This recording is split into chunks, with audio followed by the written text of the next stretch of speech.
the first session who is joining us from Yemen, and is a Yemeni activist, Mr. Ibrahim Khattabi, on stage.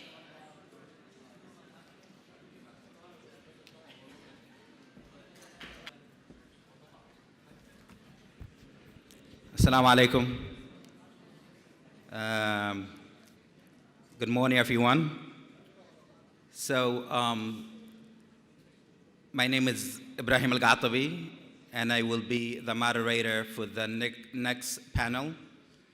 And it will be led by me with a a number of people who did research on the topic of the roots of the conflict and the causes of war.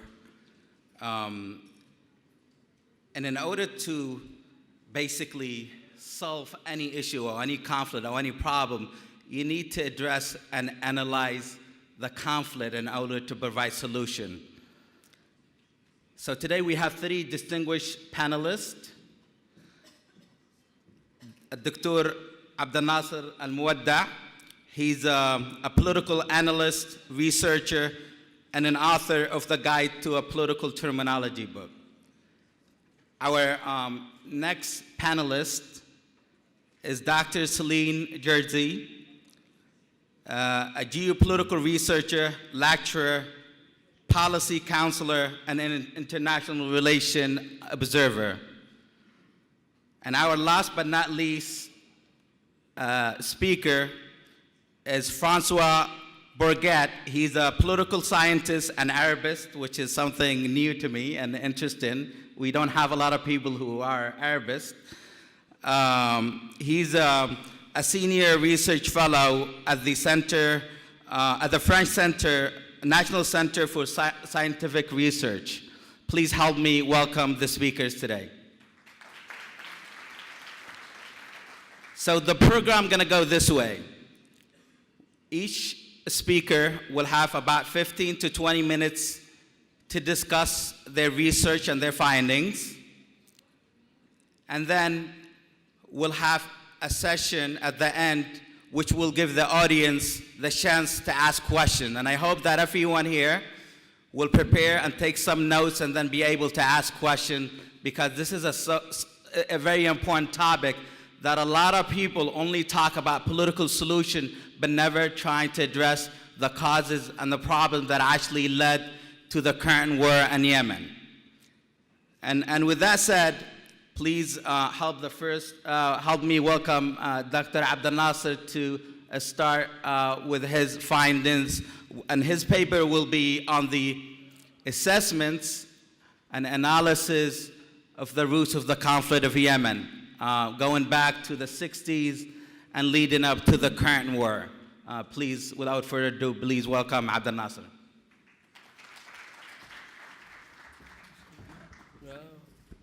Shall we stay here? Okay.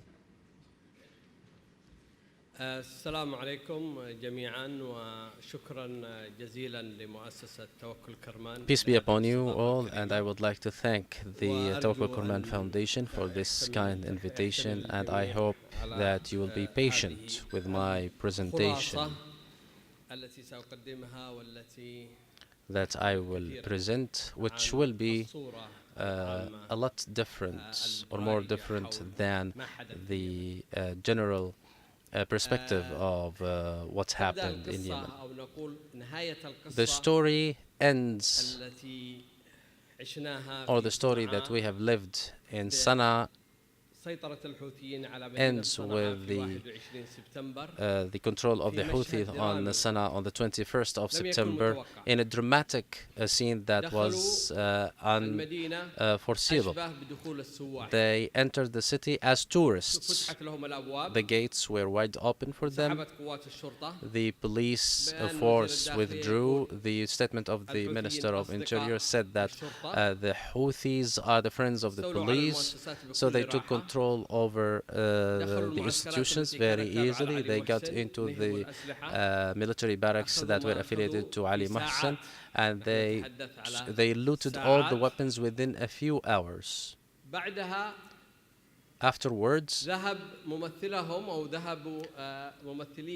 their representatives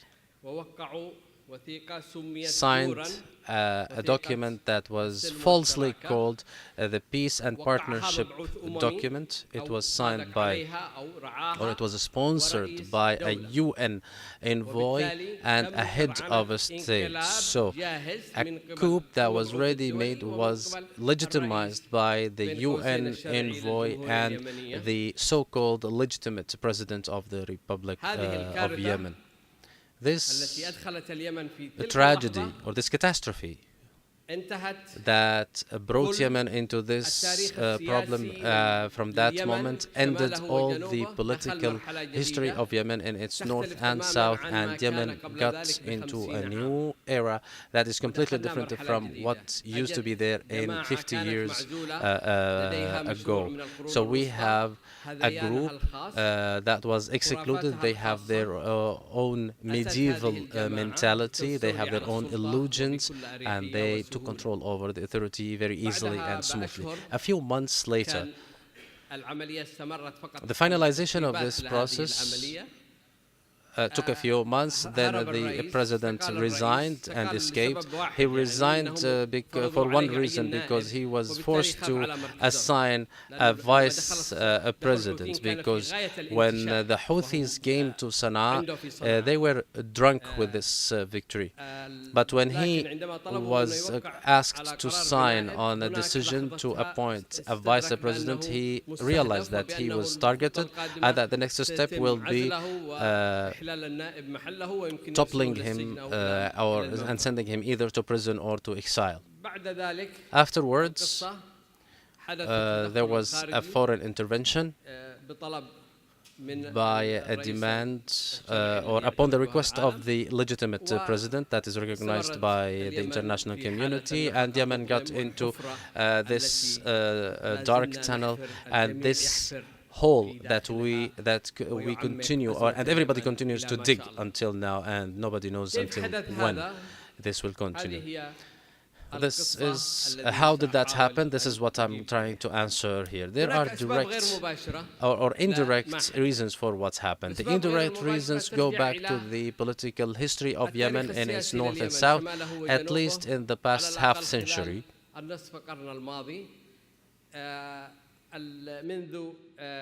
Since the revolution of September of 1962, when the monarchy was toppled, which had a traditional legitimacy in a way or another, then a republic came, but it was unable to establish a real republic with legal legitimacy, which by the approval of the people. So this legitimacy was replaced by the legitimacy of the tribal leaders, the people, powerful people, and it continued until it was instilled by Ali Abdullah Saleh more strictly, and this alliance became the alliance of the governance.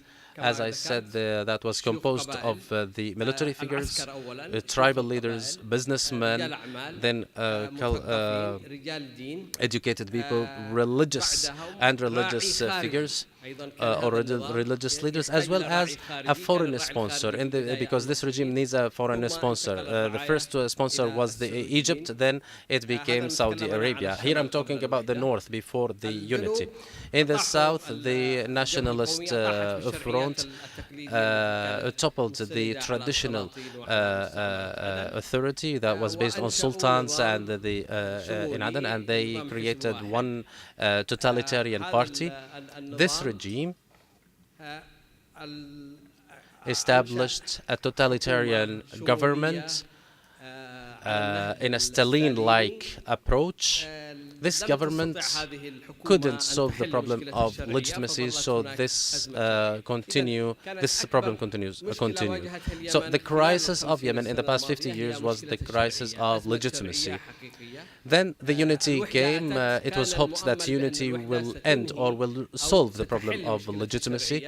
We started with a democratic system, but for several reasons it failed. Then the war came. The south lost the war, and the north part took control. those in the north restored the old or traditional alliance in a new form, and this alliance continued, and it started to see problems from within. At the end, towards the end of Ali Abdullah Saleh era, Ali Abdullah Saleh eliminated the old guards and he brought in new guards. So the regime became centered or focused in a very small circle, which is the family of Ali Abdullah Saleh. And Ali Abdullah Saleh had his own force and depth in the tribes and some depth with Saudi Arabia, so nobody was able to remove Ali Abdullah Saleh. The regime of Ali Abdullah Saleh was in a crisis before the fall of his regime. So there was of course, this regime was based on a family rule. So inheritance of the power or of the position was a necessity, because this regime cannot imagine any way outside of the family. But of course, this goes in contradiction with the republic, because the republic started as a democracy in the beginning, which means the rotation of power. But Ali Abdullah Saleh wanted to change this regime into a real monarchy and to eliminate the idea of rotating power. So this regime got into that crisis. At that point, Ali Abdullah Saleh in 2011 decided to make constitutional amendments and to open a new page. At the time, the Arab Spring Revolution surprised Ali Abdullah Saleh, and Ali Abdullah Saleh decided to be flexible in the face of the wind, and he said that he's going to cancel the amendments, but everybody knew that he was a liar. Then the revolution took place, and there were some incidents in the revolution. There were a lot of pressure from inside Yemen and from outside Yemen. But at that time, Ali Abdullah Saleh lost the foreign sponsor, because the foreign sponsor, which is Saudi Arabia, brought Ali Abdullah Saleh. So at the towards the end of his regime, because of his manipulation and being dishonest in a lot of issues that are important for the international community, so the sponsors of Ali Abdullah Saleh didn't want to maintain him. They were more interested in preventing Yemen from collapse. The Gulf Initiative was the best option for Yemen. There was no better option. Anybody who speaks about any other initiative, they are not. There were no real initiatives. So in the opposition or the institutions or civil society in organization in Yemen were not really well established as the case was in Tunisia. So the regime, Ali Abdullah Saleh, technically speaking, was more equipped, better equipped, and have more numbers, more than the adversaries.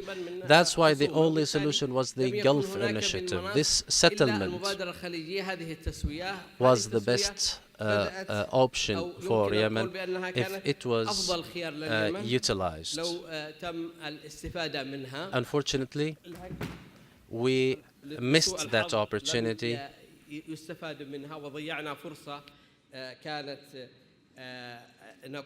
The sole opportunity in the modern history of Yemen, if we can say so. So we got into a new era by the fall of Saleh. But the problem of this period was that it couldn't find a holder for the revolution. The hardcore of Ali Abdullah Saleh was this alliance, because Ali Abdullah Saleh, and the problem with Saleh is that this alliance felt that they are losing, or Ali Abdullah Saleh was trying to take the benefits from them.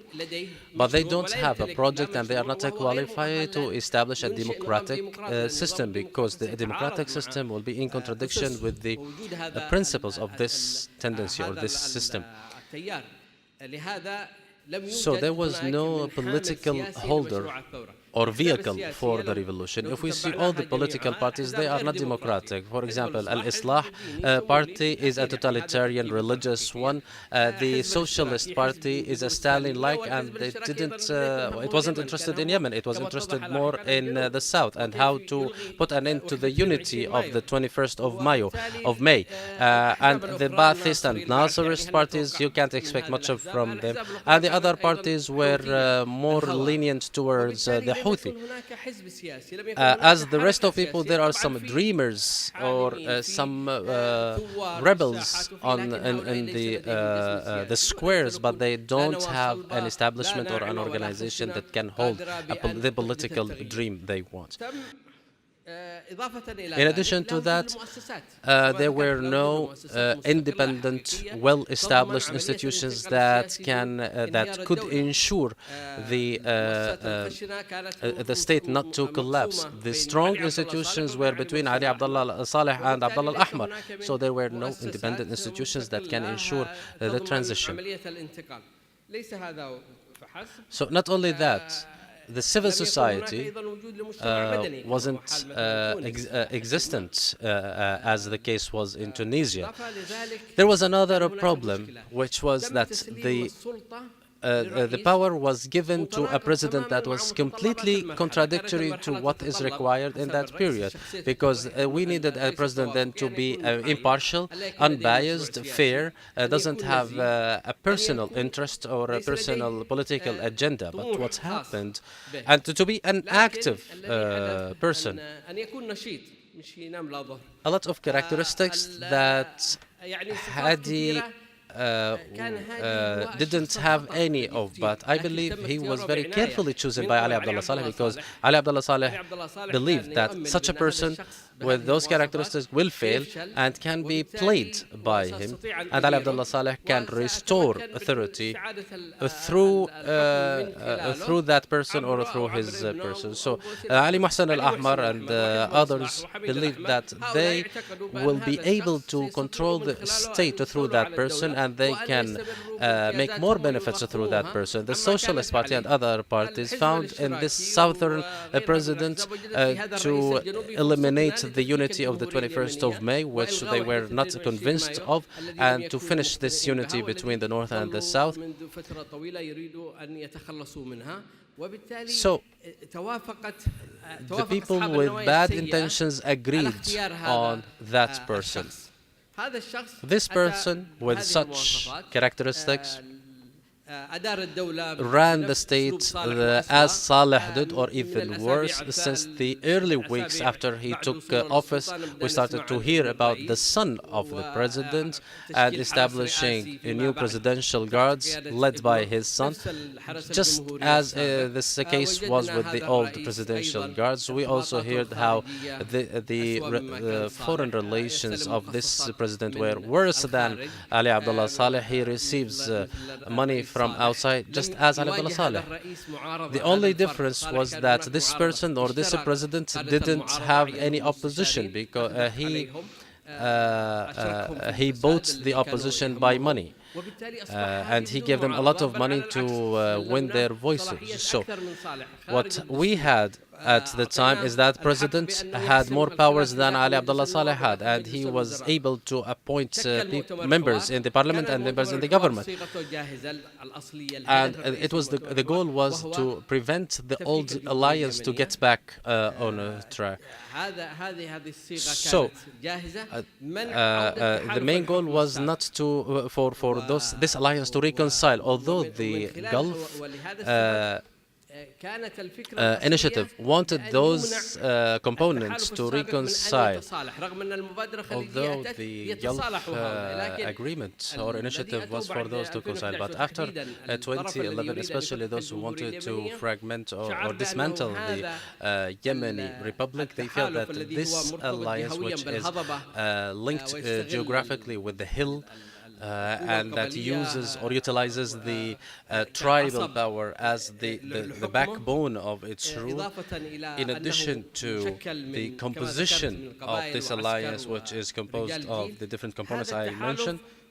Hadi and the Socialist Party, which was theorizing and which was ready for this party, found that it is better to dismantle this alliance and to prevent the return of this alliance, or even the victory of one party over the other. This idea met with the idea of the Houthis, because the Houthis has the same enemy, which is this alliance, which toppled the monarchy and established the republic. And this very alliance fought the Houthis since the 60s.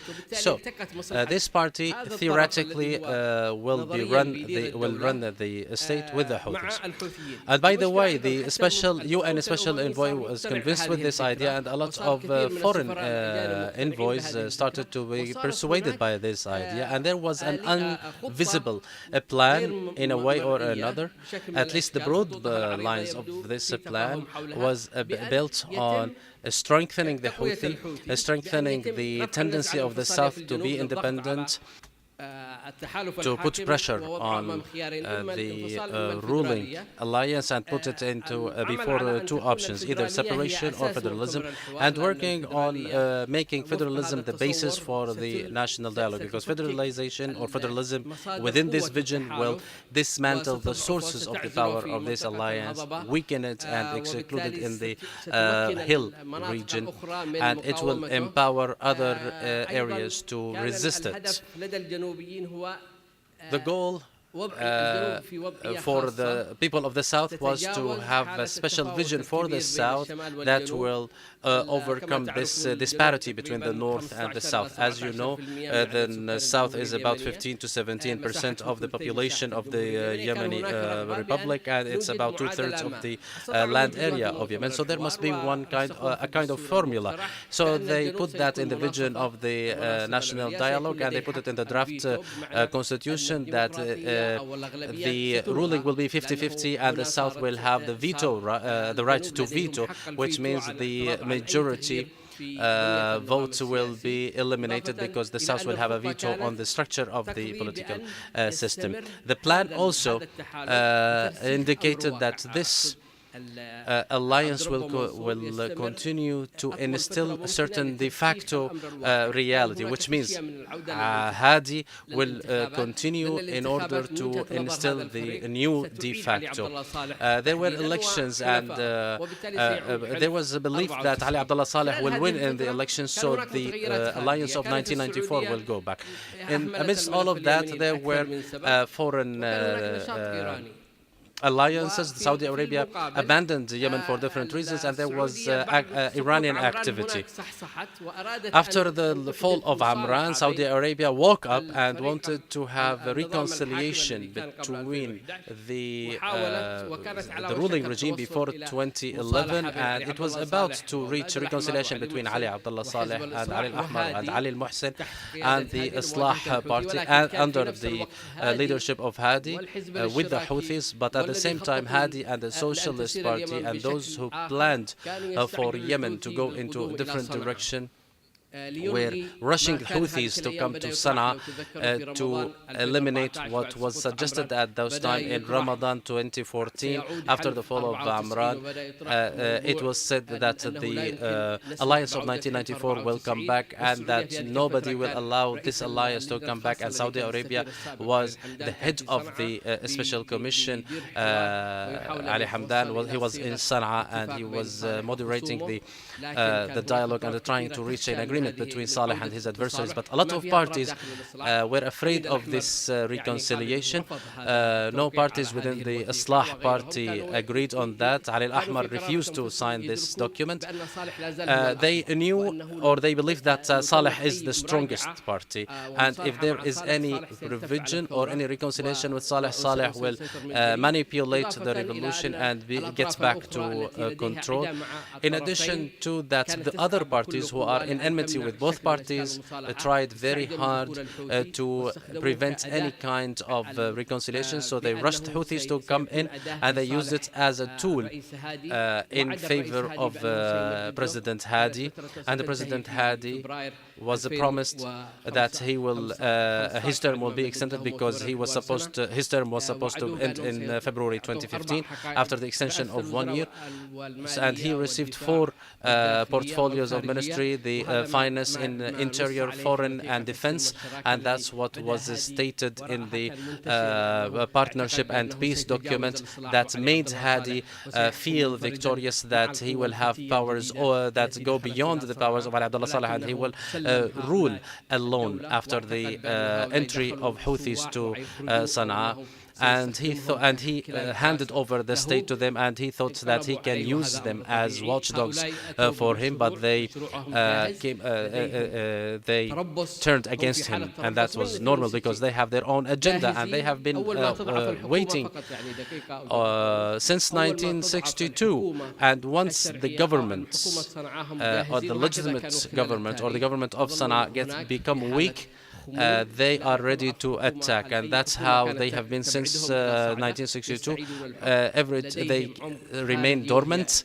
When the government is weak, they start to attack, and they have a foreign depth, which is the relation with Iran, and they have a hardcore between the sincere people of the Hashemite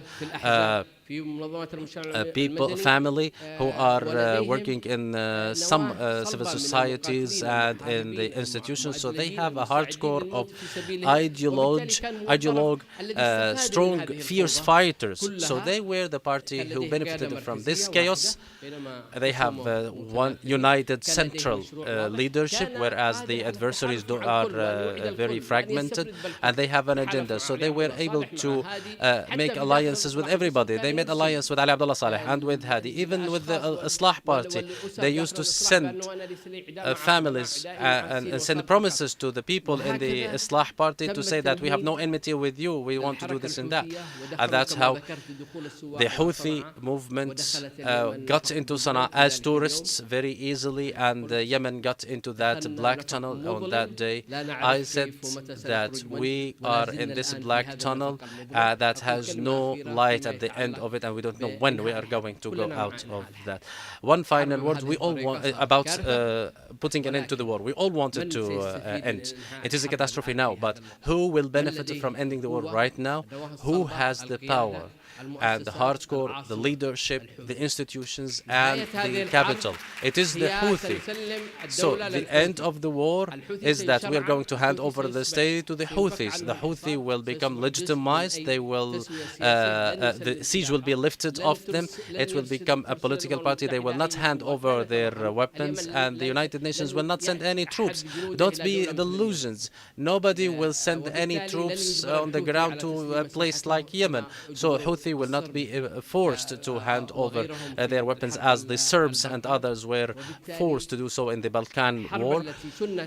So the war that was waged, which was a very stupid war, strengthened the Houthi, and its role became similar to the Iraqi-Iranian war, which strengthened the Khomeini regime, and the Khomeini regime continued until now. I'm afraid that this war will strengthen the Houthi, and the Houthi will remain in power for tens of years. Thank you very much, and I'm sorry thanks, Dr. Abdel Nasser, for giving us like a summary and a background of the conflict that led to the current war, and hopefully the audience are preparing some questions, and I'm sure a lot of people might agree and might not agree with what you said, and I hope they prepare some questions. The question's going to be later, so we're going to move to the next speaker now, and everyone will have like half an hour to ask all kind of questions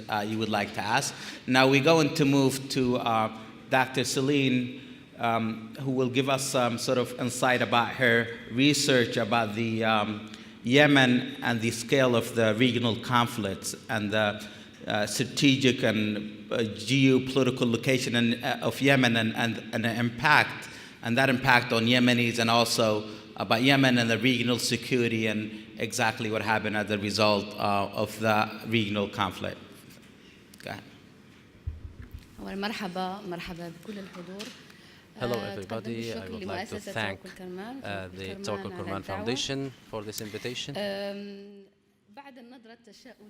After this pessimistic, optimistic vision of the colleague on Yemen, the issue in Arabic is Yemen in the scale of the regional conflict. When I was requested to talk about Yemen in this scale of regional conflict, I imagined Yemen in the shape of the traditional scale that we know. And where is the role of Yemen? Is it on the left hand or the right hand? But when we think about it, I believe Yemen is always that red indicator in the middle. So whenever it moves, we sense how the region is moving. Yemen emerged on the surface recently, although it has been suffering for several years, about 8 years and even more in the past 4 years from Gulf intervention, internal forces that are warring inside Yemen, and different tendencies that are fragmented Yemen. And there is a rule that says that the pressure leads to explosion or implosion. But the pressure of the issue of Khashoggi puts more pressure and to shed more light on what is happening in Yemen. As Dr. Kerman said in the beginning of the conference, and other colleagues started to ask what is happening in Yemen. France is asking where are the weapons sold to this coalition are going in the war of Yemen. And there is a draft law in France that is being deliberated about answering this question. Where are the weapons being used in this war in Yemen? The world order is in a transition now. With the revolutions of the Arab Spring, we see new geopolitical formations in the region. If you don't, for those who don't know geopolitics, they are aspects or axes in a certain area for certain interests. What is happening in Yemen is not of direct reason. It has a very important geographical and historical region. We will talk about human geography and natural geography. Natural geography is the location, and Yemen had this gift of a very important location. And who doesn't know Bab el-Mandab and its role in the international navigation or sea ships movement, and the role of Yemen in resolving conflicts. The role of Yemen started to come to the surface with the wave of the Arab Spring revolution, but it will remain the core of the superpowers, is not or regional powers, not only for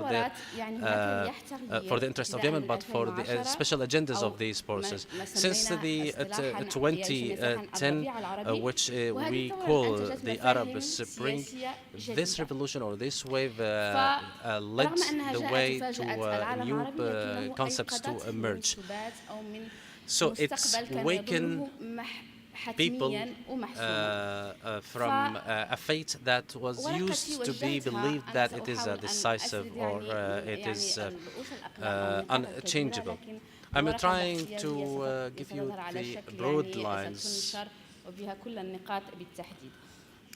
of my research. The objective of the paper is, or of the role of Yemen, is an attempt to analyze and understand the perceptions of the interests and the objectives of the regional competing powers. The second objective is to shed light on the geopolitical importance and its reflection on the regional conflict, and studying the role of Yemen in the regional conflict, and understanding or identifying the Yemeni crisis and its reflection on the region at large.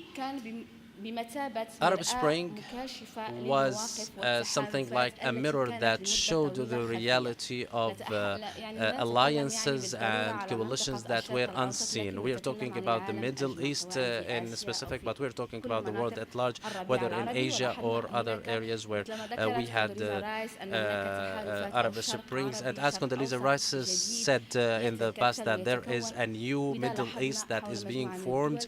And when we talk about the states of the Middle East, Yemen is one of these countries because of several reasons. One, the geopolitical importance of Yemen. Yemen is the only republic in the area between sheikhhoods, sultan states, and emiri states. It is strong and rich, but they cannot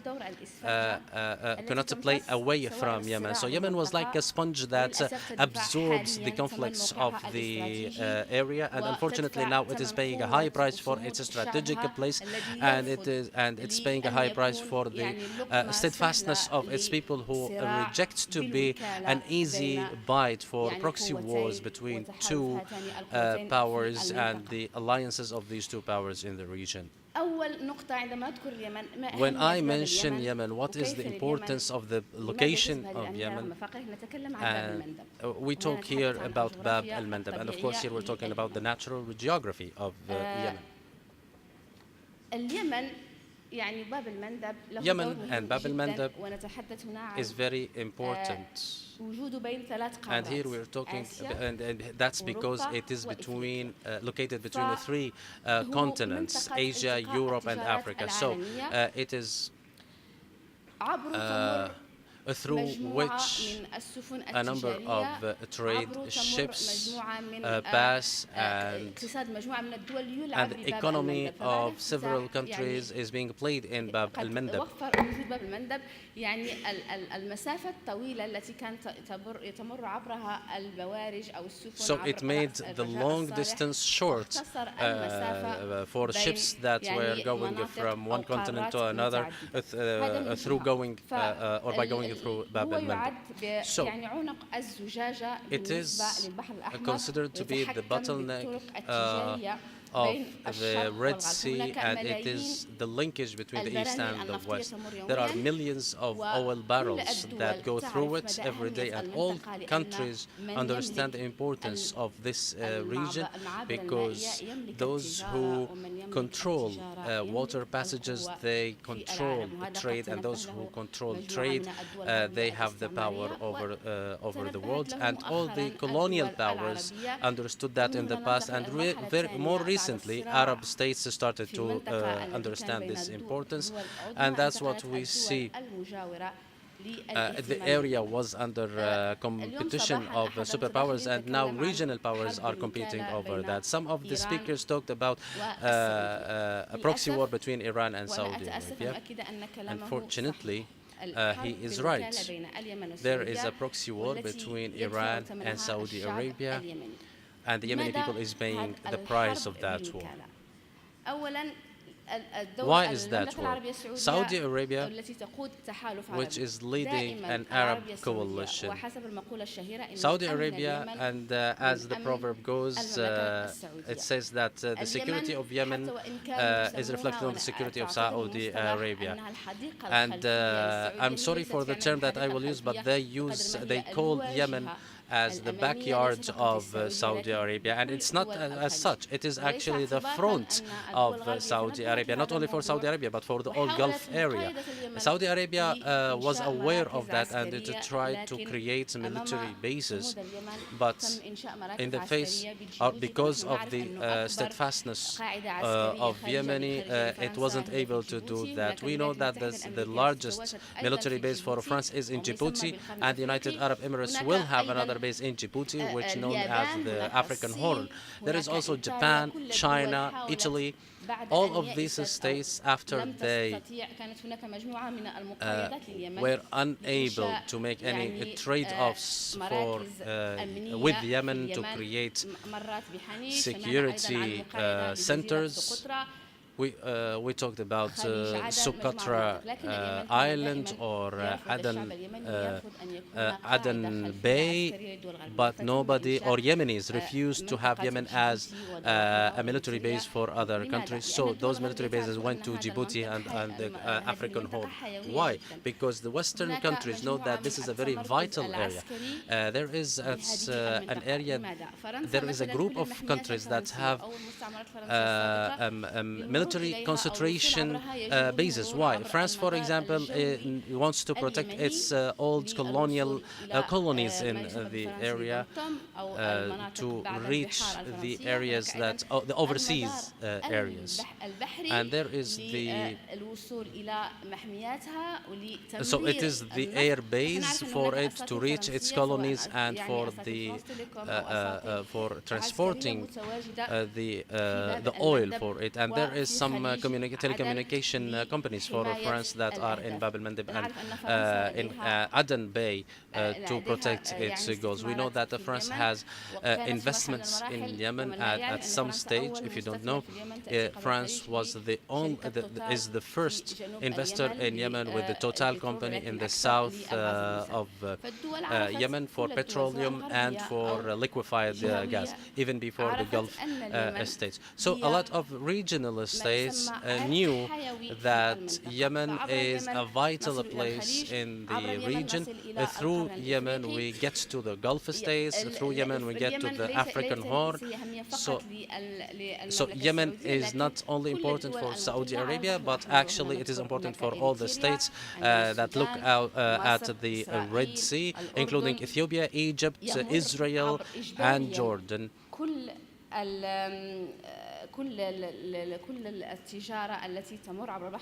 And because all the trade that goes through the Red Sea for sure goes through the shores of Yemen through Aden Bay. In addition to that, there is the problem of piracy in the region. Those who stopped the Somali pirates was Yemen, of course with the support of the West, but the West found that Yemen is the best partner for the security of the region. So Bab el-Mandeb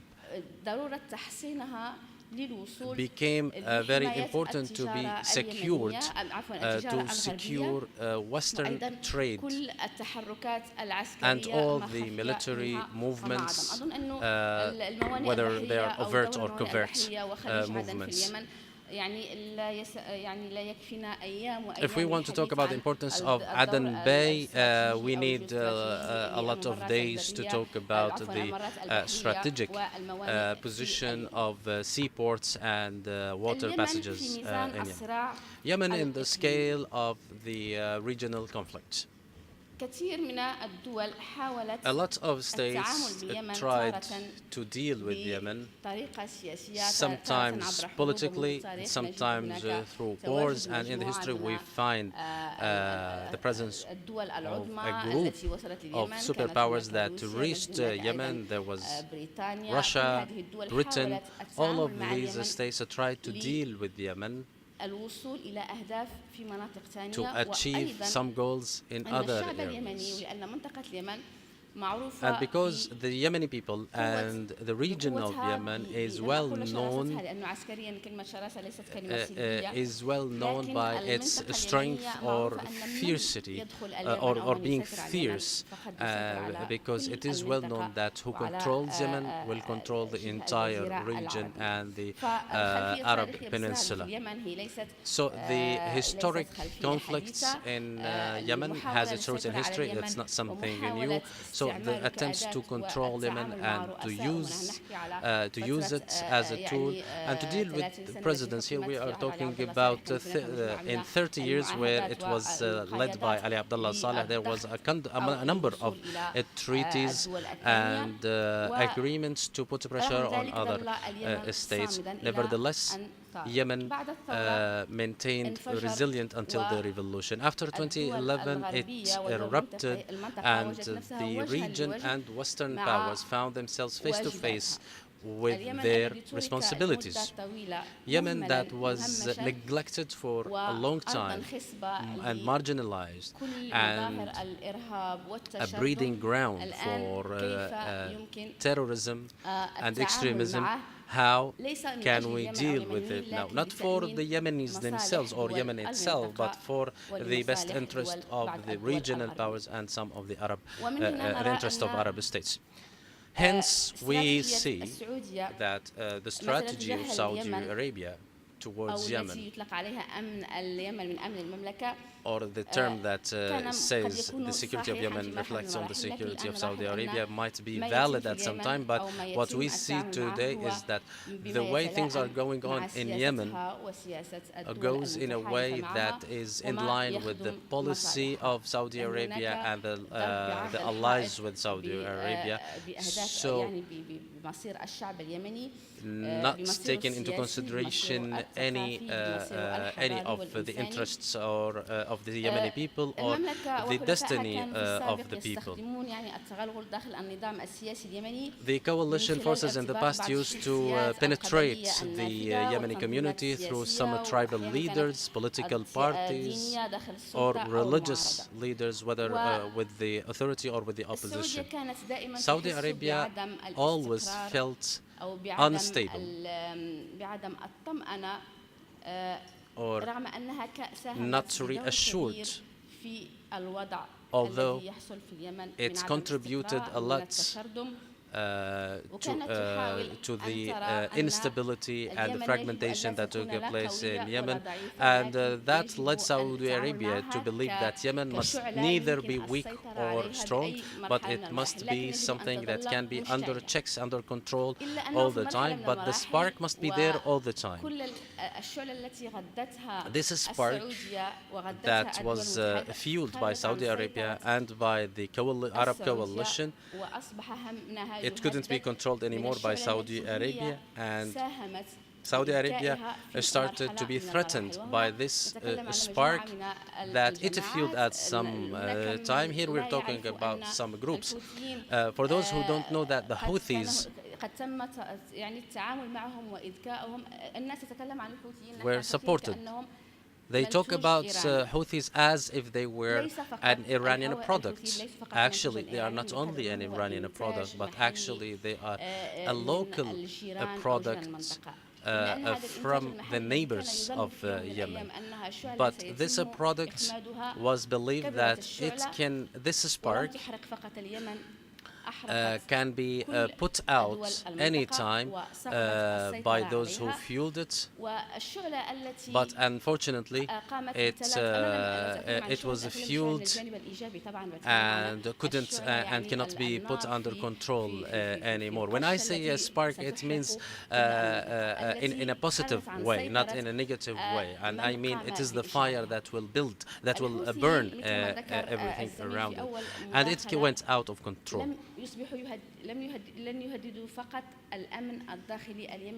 So, as my colleague said, the Houthis are not only a threat to the Yemeni security, they are the great threat to the region. Their missiles reach Abu Dhabi, Riyadh, Khamis Mshayt, and they continue to threaten. The Houthis, who were pushed back after 6 wars by Saudi Arabia, how can we believe that they cannot be under control now? Here we are talking about Iran, and Iran came to this scene because Iran felt that the Houthis will be their winning card, and the Houthis will help Iran to take control over the area and achieve the Iranian objectives. And the Iranian objectives go beyond controlling Yemen. They go towards controlling Saudi Arabia and the area, and they have their ideological scheme. And whenever this ideological scheme is found, we find a threat, because other schemes can be dealt with in a way or another. Why Yemen was important for United Arab Emirates? What does Emirates want from Yemen? Yemen is not in the north and it's not interested in the north. So United Arab Emirates now is interested in the water policies or the seaports policy.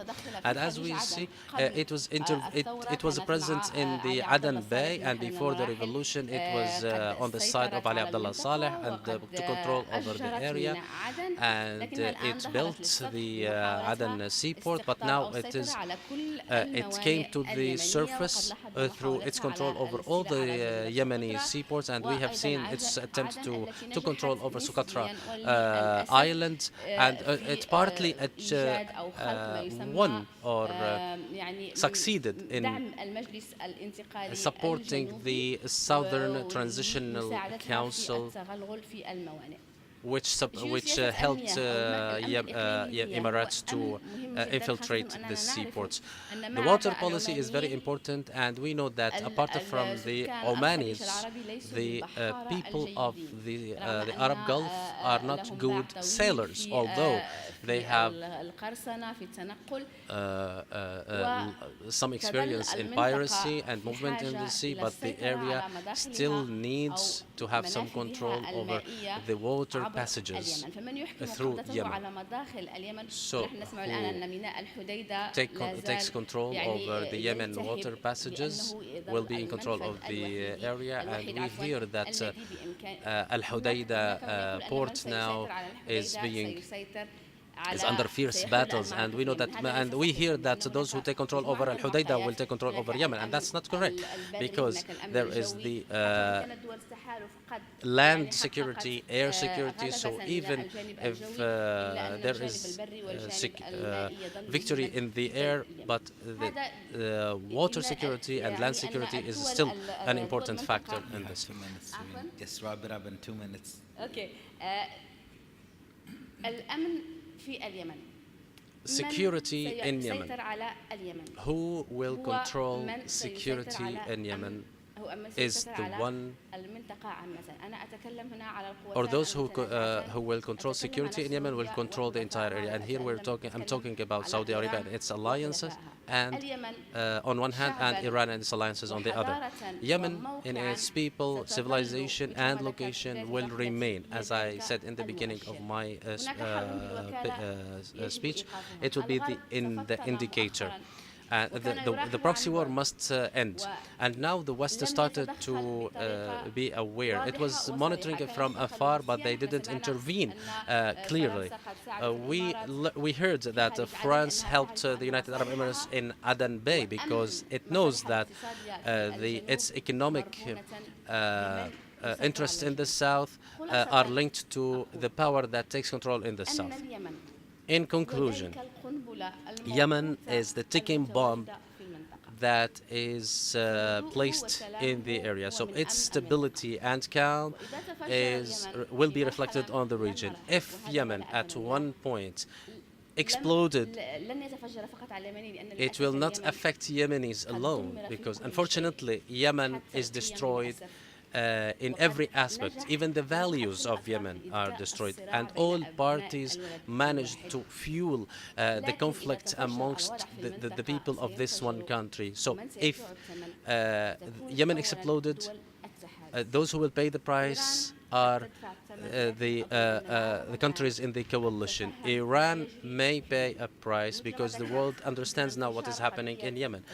And as I said, the case of Jamal Khashoggi put more pressure on Saudi Arabia and its alliance. Dr. Mansaf al-Marzuqi raised the question in the beginning: will those perpetrators of crimes in Yemen will be held accountable? I hope so, but I see that the international community is heading towards that end.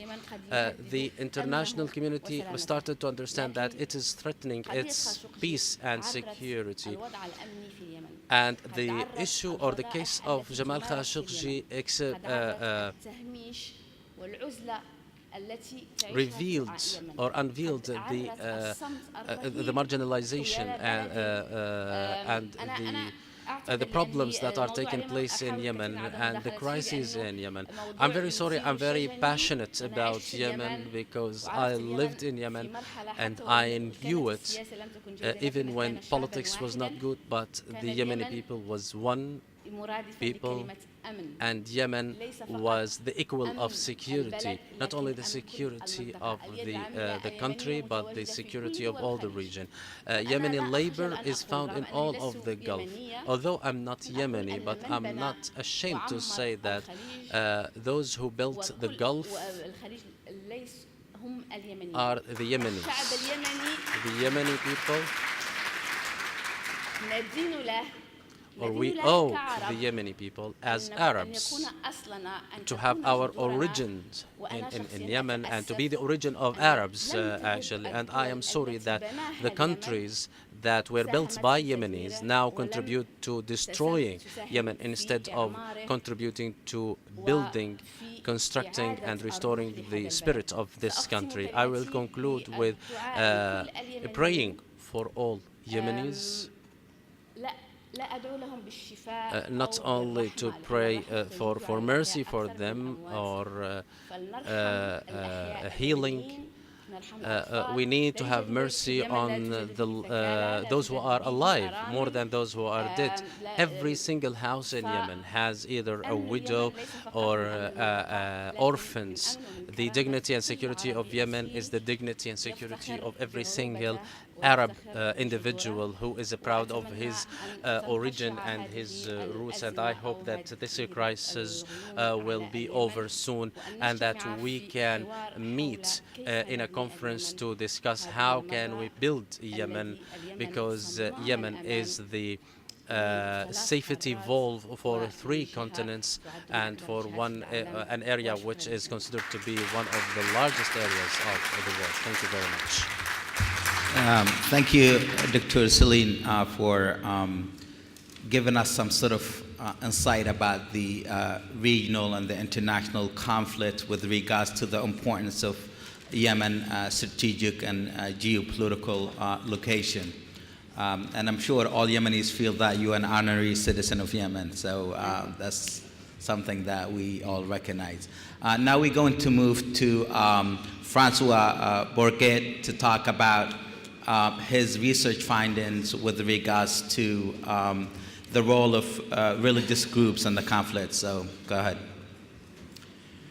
Thank you so much, Mr. President. Merci, Madame Tawakkol. ما تخافوش أعود بعد قليل إلى كل من اللغتين العربية والإنجليزية. Thank you, Ms. Tawakkol, and thanks for the foundation. And I would like to thank the host country, participants, and Turkey. As I wrote about 2 weeks ago, I became Turkish, or I visited Turkey in the past 2 weeks. So Turkey became the capital of the counter-revolution against the counter-revolution that is waged against the Arab revolutions. Thank you very much.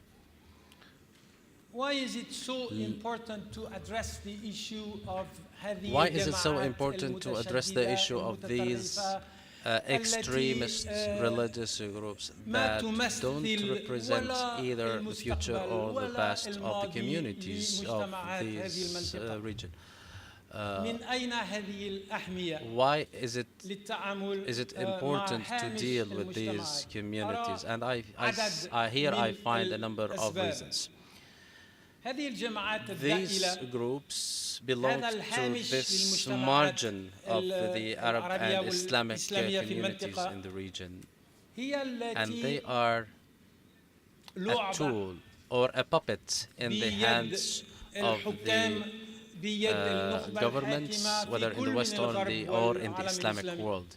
It is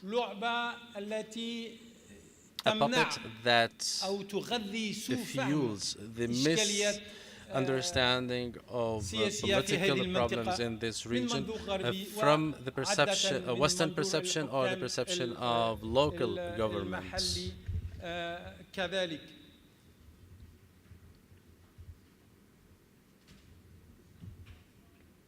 Another reason سبب آخر أن I look at these extremist groups as كأنها معيار لنا لتقييم فعالية مؤسسة الدولي. a testing stone for us to study the effectiveness of the institutions of the state, to compare their efficiency with the efficiency of the state institutions.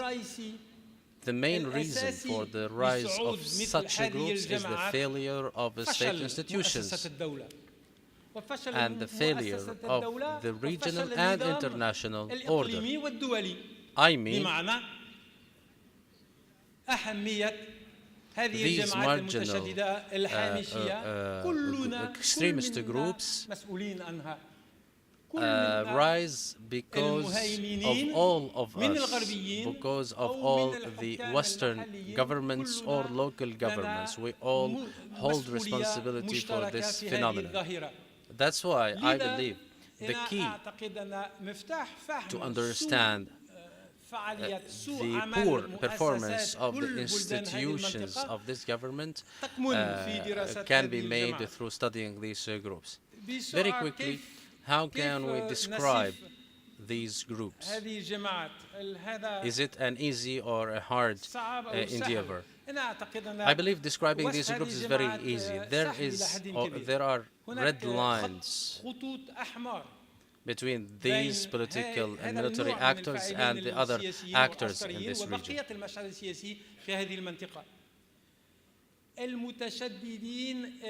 Extremists, radical jihadists, in the Western sense of the word, not the mujahideen, but the jihadists with the negative connotation of the word, they work in a time or a place that is completely different from the time and space and geography of the other actors in this region. They have been fighting before the crisis of Yemen, and they will continue to fight after the end of this crisis, God willing. They have an agenda that goes beyond the Syrian crisis, the time of the Syrian crisis or the Yemeni crisis, and they have a geographical agenda that goes beyond the geography. So they fight in Yemen and outside Yemen. What are the other peculiarities of these groups? They use different means of war. First, they use the martyrdom or suicide operations.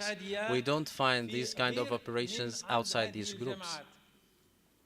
However, it is important to indicate another peculiarity. The violence of these groups is not a political violence countering the totalitarian of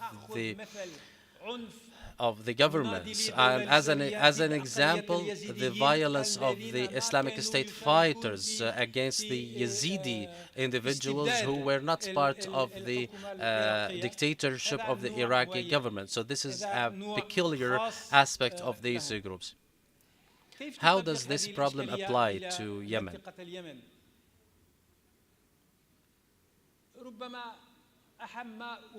I want to suggest for this dialogue here, forgive me, I forgot something to mention.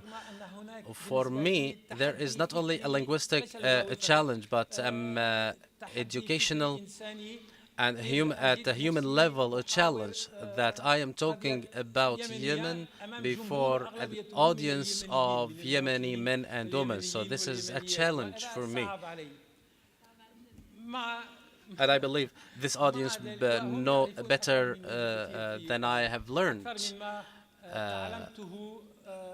during these beautiful years that I spent in the hills of Yemen when it was happy Yemen.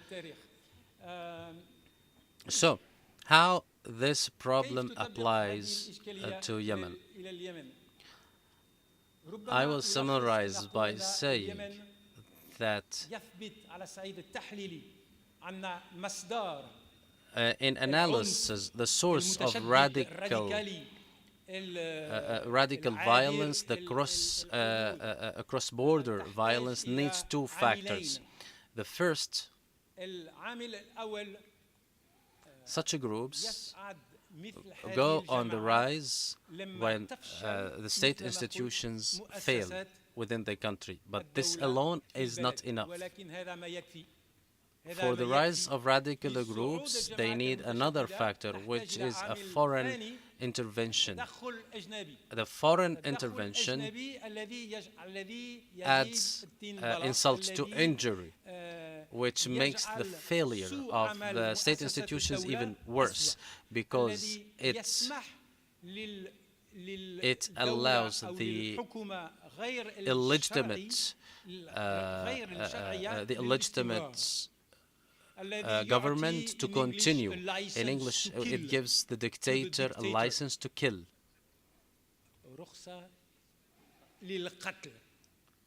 To continue in the practices that are humanely rejected. Yemen is an obvious example for this problem.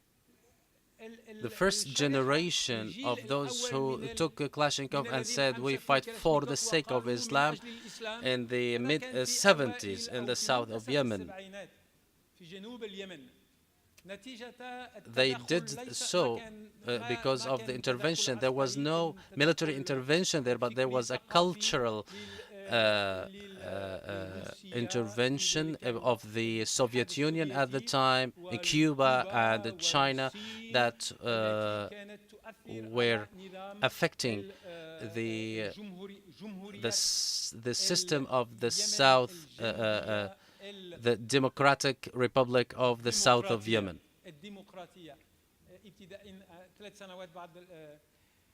But those jihadists who started to fight the South government because of this cultural difference don't represent the next generation. The next generation is represented in Al-Qaeda. Al-Qaeda needed a clear foreign intervention in Afghanistan after the Russian or the former Soviet Union intervention. The American intervention came there, and the American intervention also came to the Gulf after the first Gulf War. So, Al-Qaeda in the Arab Peninsula was formally established in 2009, but it was present towards the end of the 90s in Yemen. And the first strike that put Yemen in this political context was the operation against USS Cole warship in Aden Bay in 2000. The response of the United States gave Al-Qaeda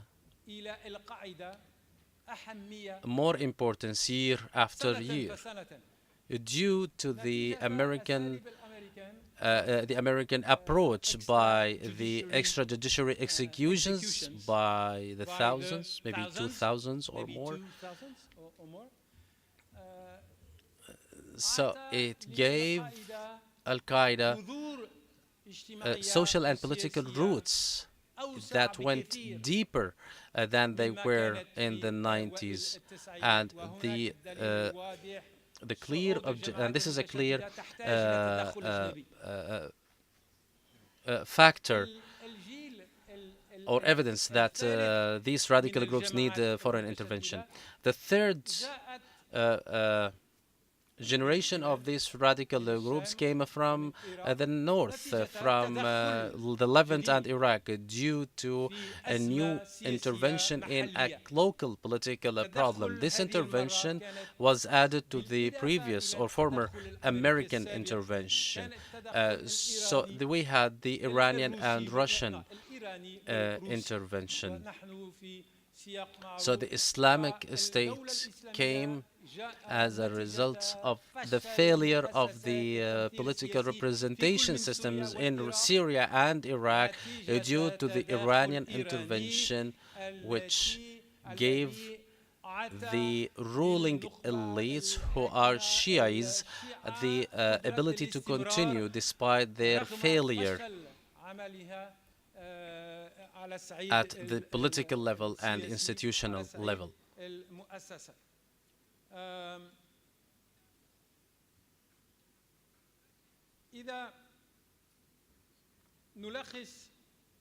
So to summarize this problem, I say that the violence and sectarianism of these groups is increasing more and more and more.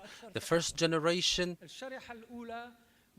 people in that generation didn't use the sectarian narrative. Al-Qaeda, for example, didn't use the sectarian narrative, and we see a clear difference, especially after we acquired the Bin Laden letters that were written from the exile in Pakistan, and it was evident that Osama bin Laden didn't focus on sectarianism. In 2014, when the Islamic State established itself in Yemen, it wanted to make a kind of overbid on the brutality of Al-Qaeda. So what did they do? They used the sectarian narrative, and the first two operations of the Islamic State in Yemen were against mosques and civilians, mosques of the Zaydi sect in 2015.